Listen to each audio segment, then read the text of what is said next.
Breaking down Estacado sports. This is the Matador Fan Zone podcast from 100.7 The Score. Welcome back into the high school fan zone on Monday night. I think it's still Monday night. I'm still a little bit frazzled. I'm going to work on that as we go. This is the Matador fan zone, and I'm joined by three members of the Lady Matador basketball program. Coach Devin Griffin's on the far left.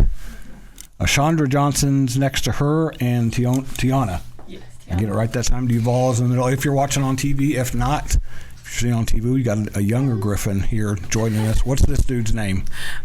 This is little Axel. She is one. Oh, I'm sorry. I thought it was a little boy. That's what I get for assuming. Hi, buddy. We're family friendly here on the high school fan zone. That's zero wrong with this. So, girls, I'm glad to see you. I saw you the other night, and I didn't get a chance to talk to you, Devin. I'm going to say this once. The first two times I covered you this season was against Monterey and Friendship.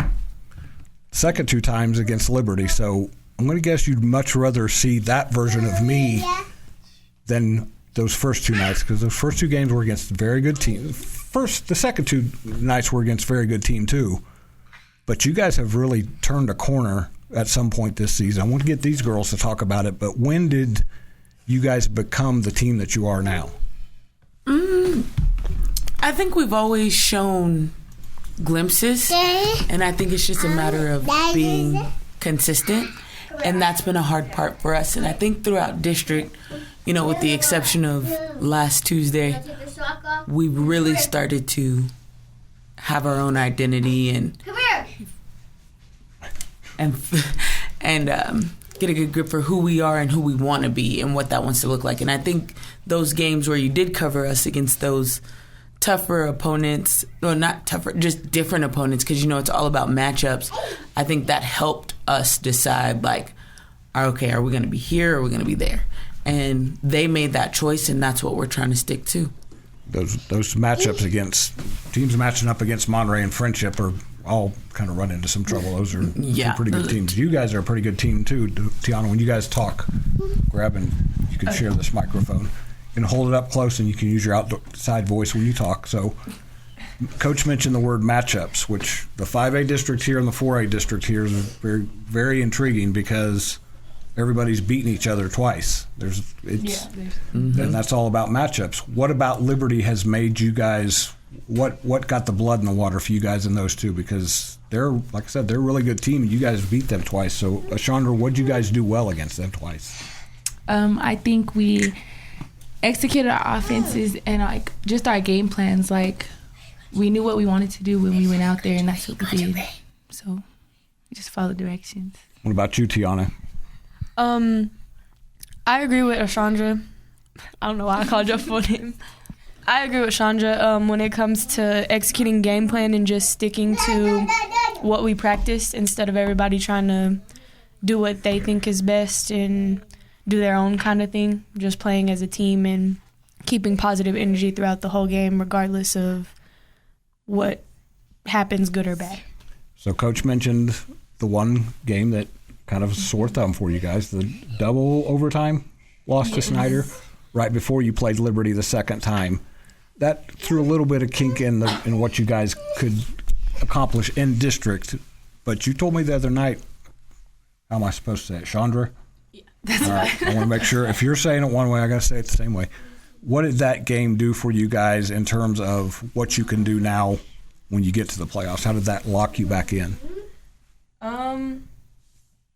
I feel like that the win against Liberty after losing to Snyder on Tuesday, it was kind of like resetting, just regrouping and resetting and coming back together and being hey, guys, this is our goal. This is what we need to do. This is how we need to play every game, not just whenever we feel like it, keeping it consistent throughout the entire game and just keeping our energy high and positivity and all of that within the whole team and not just a few people here and there.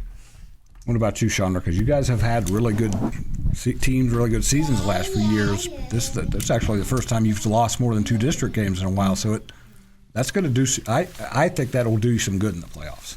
I think it was just an eye opener. Like we've got to understand that we can't go into any game like we've already won. Like we have to know that any win we have to work for, and it's not just something that's going to be handed to us. We're coming up on a break here, so we're going to talk more Estacado girls basketball when we come back. This is 100.7 The Score. It's High School Fan Zone. We'll be joined later by Lubbock High and Monterey to finish things up. I'm Randy Rosetta. This is the Matador Fan Zone. As I mentioned, that's Devin Griffin. This is not Ashondra, but Ashondra Johnson and Tiona Duvall. I'm not even going to ask you about your dad and your uncle. I've gotten to know those two guys. So we'll be back on 100.7 The Score. Diving headfirst into Estacado athletics. You're listening to the Matador Fan Zone on 100.7 The Score and the 100.7 The Score mobile app.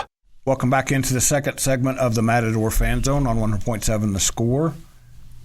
We lost Chandra. She's taking care of some business for us out in the hallway, but Devin Griffin and Tiona Duvall are still here. Devin, I mentioned to you in the break there, I talked to a couple Liberty girls today, and they brought up the same thing you guys did. The matchups are such a big key. You matched up better with Liberty than you did Levelland. Levelland, I'm not sure who Levelland, I guess they matched up well with you guys. They didn't match up so well with Liberty. You've done this for a while, and you've played in the playoffs before. You get to the playoffs, you don't get to pick what the matchup's going to be. You have to adjust. How have these girls done in terms of adjusting within game, or how important is that going to be to adjust within a game if you face somebody that's not a great matchup? We've talked about this all season long, and we talk about, just the way that I like to schedule games just to look at everybody. Like, you need to see how many different people want to run 3-1 or a 2-3 zone, and that way when you get to that point, it's not shocking. And I feel like that's where we are right now. Sometimes we'll go into halftime or a timeout or whatever, and they're like, hey, they're doing this or they're doing that. And I'm like, yes. And we've seen it. We know what to do, but it's getting over that, initial shock of them changing the defense and then us being like, wait a minute, we saw this at Glen Rose, or we saw this a couple weeks ago, or, they have somebody who looks like this, or we've come across even better shooters than this. We just got to get there early. And so I think it's helped us tremendously, especially from our strength of schedule standpoint of acknowledging matchups and not shying away from them. Like, okay, we need to press them, or okay, maybe we need to be in this or that, or if we hit the corner. I think it shows a lot of growth and maturity on our part when we do see that we can adjust a lot faster because we haven't seen anything new. I want to make Tiona blush here a little bit. It helps to have somebody who's been around for 4 years, right? 4 years on varsity. And there's a lot of your girls that probably say this, but she's not going to see anything that she hasn't seen before. Tiona, how confident are you as kind of the quarterback, the floor general of this team, that you guys are getting pretty ready for the playoffs for what's coming up here in the next few weeks?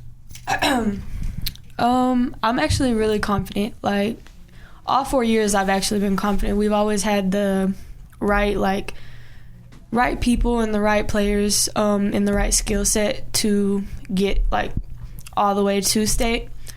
I think it's just, it's been, disciplinary issues within the team that's prevented that from happening these past couple of years.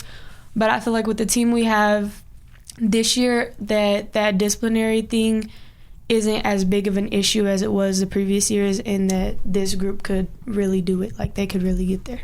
So I've seen you guys 4 times. You guys have fun with each other. Yeah. And that may be exactly what you're talking about. Yeah. Devin, is that fair to say? Does this team enjoy playing with each other? Because that's a big part of the equation. Yeah, I think so. I mean, it's basketball season, we're the longest season, and it's a grind. And it's hard to go through that grind if you don't love each other or like each other or want to be around, because those days get long, especially these girls don't get a Thanksgiving break. Right. They don't get a Christmas break. They don't get New Year. It's constant basketball. And if you can break some of that up with just love and excitement for one another and excitement for being around each other, it changes the game. It changes also how hard you fight, because we talk a lot about this is Tiona's last year. And one day, as a freshman, it's going to be your last year. Yep. How do you want people to play for you? You know, because they're not, at this point, they're not even playing for me. It's them playing for each other. Right. You either want to be here or you don't. Because if you don't got it by now, probably not going to get it. This is the time where you're just relying on them to say, hey, we're going to take ownership and we're going to do it because we want to. And I think it helps when you have a group of kids that enjoy each other. And her class would have been, you said, in the 8th grade when you got the job at Estacado? They would have been in 7th grade when I got the job, and then 8th grade when we really started working through, you know, camps and systems and things like that. Because that's grassroots stuff there. Yes. That's where you get a program to blossom. Mm-hmm. Yep. They came, I know especially Tiona, she came to camp that year, that very first year that I got it, that summer. Well, I mentioned Dad and Uncle. Dad is Al Duvall.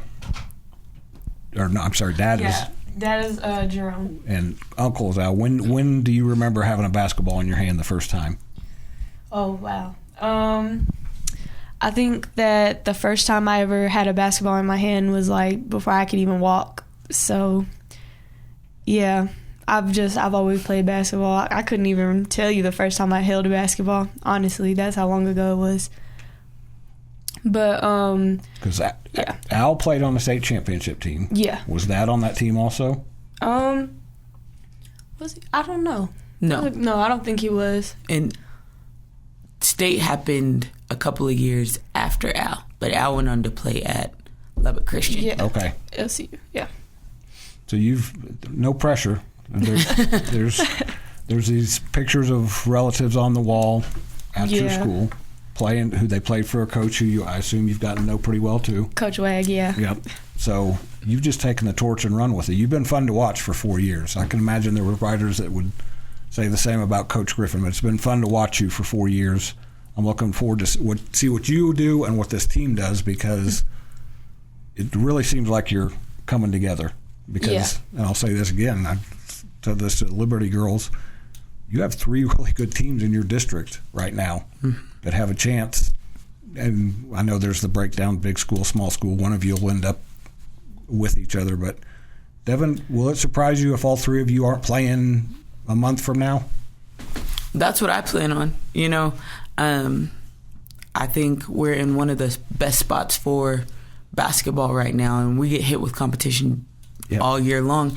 And so it wouldn't surprise me, but I know for sure it's our plan to be there. And with Tiona and Ashondra, they just have a grind about them, and they sell out, and it's hard, especially right now, to get people to sell out. And I know I'm going to get the best from them because that's what they want to do. And I tell them, if that's what y'all want to do, then that's what we're going to do.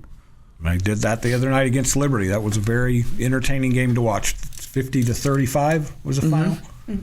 And that was the second time they beat a good Liberty team that's beat a good Levelland team that's beating a good Estacado team. So that district, much like the 5A district here, a lot of good girls basketball, but we live in West Texas. I think you could probably say that about every year. So catch a good game on Tuesday and Friday. Yes, ma'am. Every week.